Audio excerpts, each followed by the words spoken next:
નમસ્કાર મિત્રો. તો આજની આપણી આગળની નવી રેસીપી આપણે બનાવવા જઈ રહ્યા છે સરસ મજાની ચણાના લોટની રસા પાટુળી. કદાચ તમે આ પહેલી વાર સાંભળી રહ્યા હશો કે રસા પાટુળી એટલે શું. તો આજે આપણે નવી આઈટમ બનાવવા જઈ રહ્યા છે ચણાના લોટની રસા પાટુળી.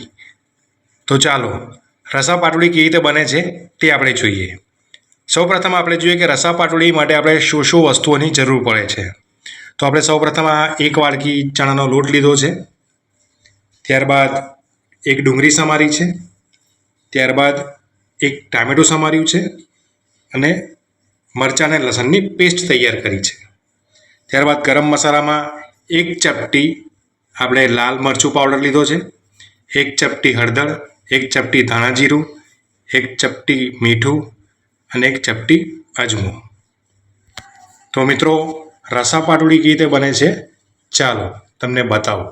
સૌ પ્રથમ ગેસ પર આપણે એક આવું સરસ મજાનું નાનું કડિયું લઈશું, તેમાં અડધો ગ્લાસ પાણી રેડીશું અને પાણીને ગરમ થવા દઈશું.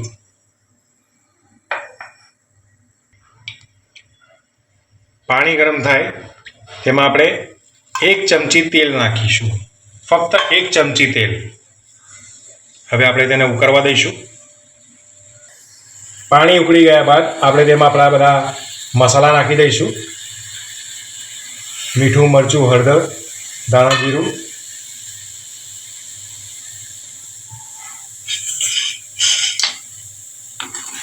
તેને બરાબર હલાવી દઈશું. મિત્રો આપણા ઘરે જ્યારે શાકભાજી ન હોય અને આપણે શું બનાવવું તે વિચાર આવે તો વગર શાકભાજી આ સરસ મજાની ચણાના લોટની રસા પાટુળી આપણે બનાવી શકીએ છીએ, જે ખાવામાં બહુ જ ટેસ્ટી હોય છે, બહુ હેલ્ધી હોય છે અને બહુ જલ્દી બની જતી હોય છે રસા પાટુળી. મિત્રો આપણો બધો મસાલો જે ગરમ કરવાનો તો થઈ ગયો છે પાણીમાં. હવે આપણે એમાં એક વાડકી જે ચણાનો લોટ લીધો હતો તે પણ નાખી દઈશું.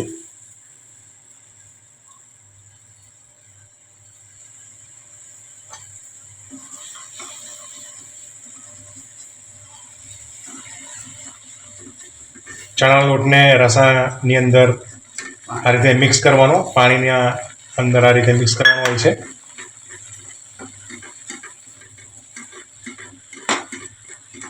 આપણે જે પાણીની અંદર મસાલો નાખીને ગ્રેવી તૈયાર કરી હતી તેની અંદર આપણે ચણાનો લોટ નાખ્યો છે અને તેને આ રીતે બરાબર હલાવીને મિક્સ કરી દીધો છે.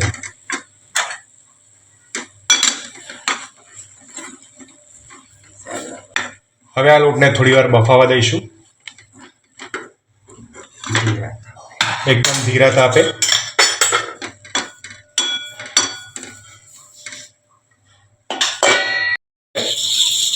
તમે જોઈ શકો છો આ રીતે લોટ બફાઈ જાય એટલે આપણે તેને કડિયામાંથી કાઢી લઈશું. આપણે લોટને એક ડીશમાં કાઢી લીધો છે.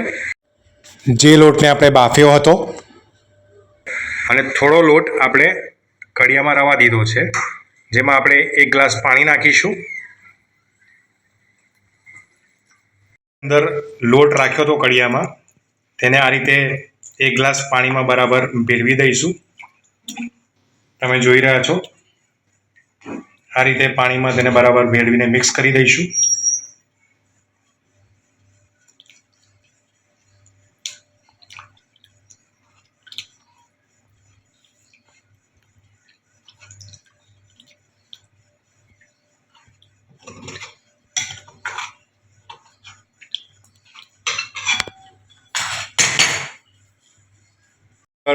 રસા પાટુળીનો ગ્રેવી તૈયાર કરી દઈએ. રસા પાટુળીની ગ્રેવી તૈયાર કરવા માટે આ રીતે બીજું કડિયું લેવાનું હોય છે, તેમાં 5-6 ચમચી તેલ નાખવાનું હોય. તેલ ગરમ થયા બાદ આપણે તેમાં એક ચપટી રાઈ નાખીશું, એક ચપટી જીરું નાખીશું અને તેને બરાબર તતડવા દઈશું, ગરમ થવા દઈશું. રાઈ અને જીરું નાખ્યું હતું તે તતડી ગયું છે. હવે આપણે તેમાં સૌપ્રથમ લસણ મરચાંની પેસ્ટ નાખી દઈશું.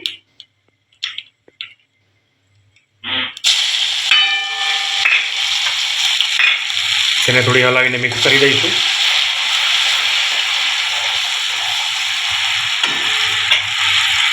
ત્યારબાદ તેમાં એક ડુંગળી નાખી દીધી છે, સમારેલી એક ડુંગળી.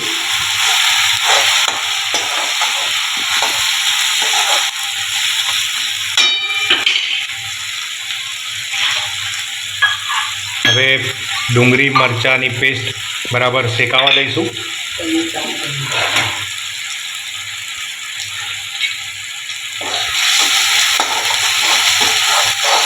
બધું જ એકબીજામાં ભળી જાય, સરસ રીતે બફાઈ જાય એટલે એને થોડું હલાવી આપીશું. હવે તેની અંદર એક સમારેલું ટામેટું પણ નાખી દઈશું અને તેને પણ બફાવા દઈશું અને બધું હલાવીને બરાબર મિક્સ કરી દઈશું. આ રીતે તમે જોઈ રહ્યા છો મિત્રો. રસા પાટોડી બહુ સરસ લાગે છે ટેસ્ટમાં, તો તમે પણ બનાવવાનો ટ્રાય કરજો.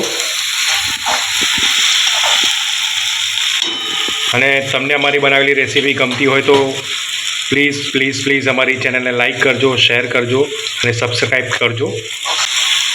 અને કમેન્ટમાં ખાસ કહેજો કે તમને અમારી બનાવેલી રેસીપી ગમે છે કે નહીં.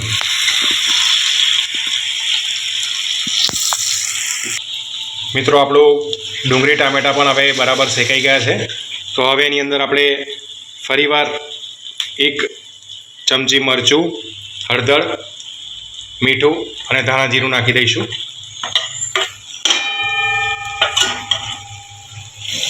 તેને બરાબર મિક્સ કરી દઈશું. મિત્રો હવે આપણે આ જે ગ્રેવી તૈયાર કરી છે તેમાં આપણે જે 1 ગ્લાસ પાણી નાખીને લોટ તૈયાર કર્યો હતો, મિક્સ કર્યો હતો, તે નાખી દઈશું.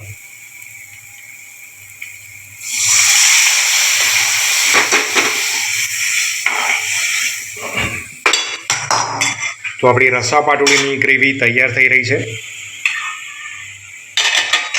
આ રીતે તેની ગ્રેવી તૈયાર થતી હોય છે. સરસ મજાના થોડા ધાણા નાખી દઈએ જેથી થોડો ટેસ્ટ વધારે આવે.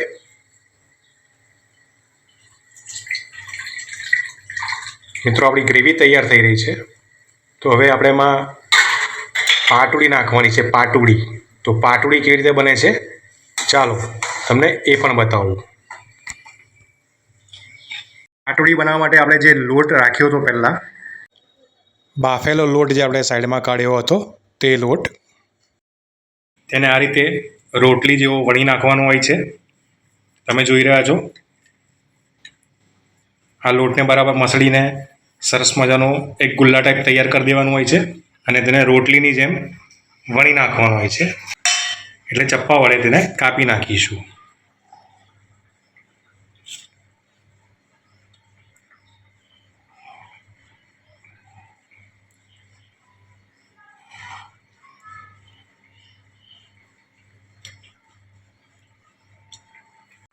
આ રીતે તેના નાના નાના પીસ કરીને આપણે એક ડીશમાં કાઢ્યા છે.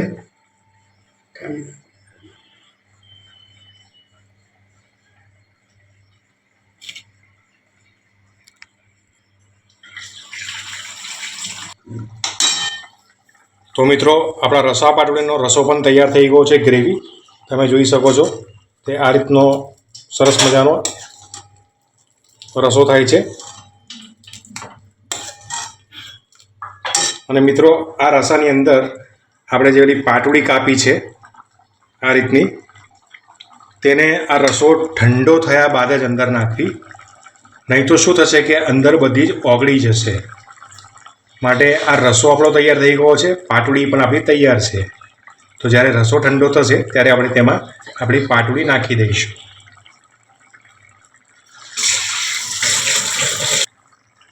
તો મિત્રો તૈયાર છે આપણી રસા પાટોડી.